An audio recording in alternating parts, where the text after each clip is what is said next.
Hi guys! Sa labas tayo ngayon. Puntahan natin yung amo kong lalaki. May pinutol sila na bulaklak dito sa labas ng bahay nila sa Pakistan. Ito yung halaman na pinutol nila at ngayon bubunutin naman yung mga gamot-gamot. At guys, kung makikita nyo yung mangga at saka yung isang halaman, yan ay peach. Tinanim ko yan last 2019 at ganyan na siya kalaki pero pinutol yung mga sanga kasi nakaharang sa kalsada. At guys, kung nakikita nyo yung mga container na sa motor, yun ay Priskong gatas galing sa dairy farm. Yan yung gagamitin ng mga tao dito magawa ng chai, Priskong gatas. Ito na yung gamot guys, grabe sobrang lalim niya kasi sobrang tagal na to. 2014 una kong punta dito sa Pakistan at yan, nandyan na yan siya. At ngayon 2023 andyan pa rin kaya sobrang lalim na niya guys, grabe. Hindi sana to bubunutin ni sir pero yung nakita namin yung mangga, sabi niya kailangan daw bunutin yung bulaklak kasi para hindi daw mamamatay yung mangga at saka peach. Buti na lang andito yung pamangkin ni Sir, ex-army, kaya ganyan siya kalakas. As in, kung wala siya guys, hindi namin mabunot tong mga gamot na to.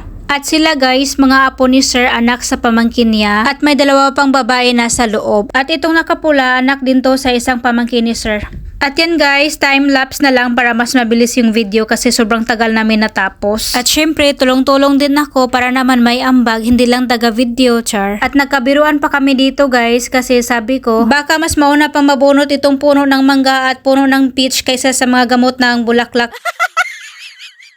Kasi tingnan nyo naman palaging hinahawakan ni Sir. Diyan siya kukuha ng lakas para mabunot yung gamot. At pagkalipas ng isang oras guys, ganyan na malapit na mabunot yung isa. Grabe ang lalim. At sobrang saya ko kasi hindi pinutol yung tinanim ko at may remembrance ako kahit hindi na ako makabalik dito sa Pakistan.